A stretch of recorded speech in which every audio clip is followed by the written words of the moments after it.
आज का हमारा जो टॉपिक है हेलो गुरुत्वाकर्षण स्टूडेंट। बल। तो गुरुत्वाकर्षण के बारे में जानेंगे, उसका नियम क्या होता है, गुरुत्वाकर्षण का सार्वत्रिक नियम क्या होता है।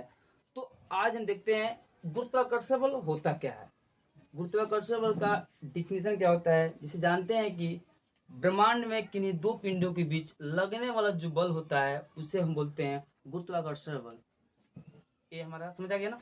यानी गुरुत्वाकर्षण बल ये होता है कि ब्रह्मांड में किन्हीं दो पिंडों के बीच लगने वाला जो बल होता है वो हमारा गुरुत्वाकर्षण बल कहलाता है। अब इसी में आता है सार्वत्रिक गुरुत्वाकर्षण का सार्वत्रिक नियम, यानी यूनिवर्सल लॉ ऑफ ग्रेविटेशन। इसमें हम जानेंगे कि इसका नियम क्या होता है।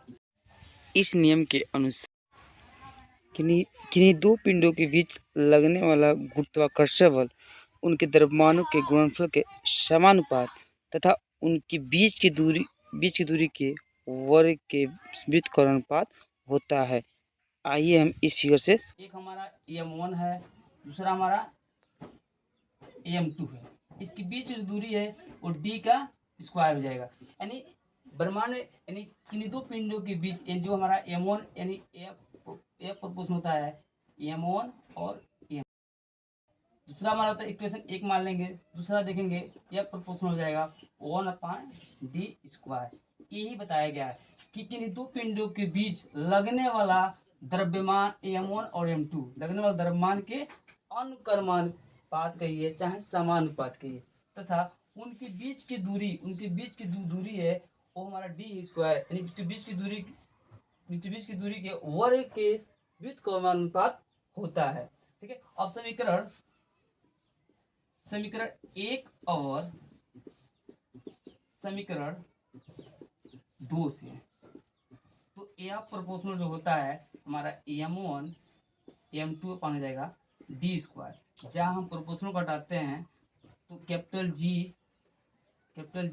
m1 m2 अपान d², यही हमारा फार्मूला बनता है जो हमारा बल होता है।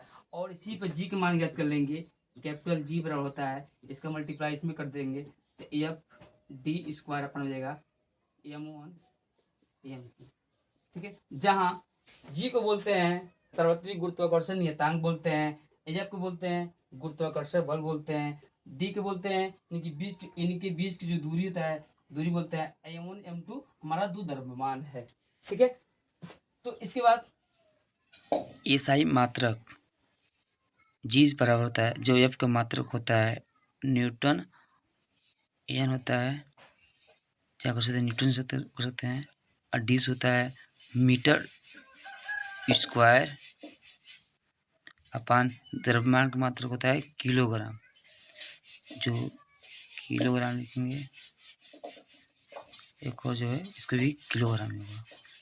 तो newton metre square upon kilogram का square, newton N metre square upon kilogram square, G बराबर।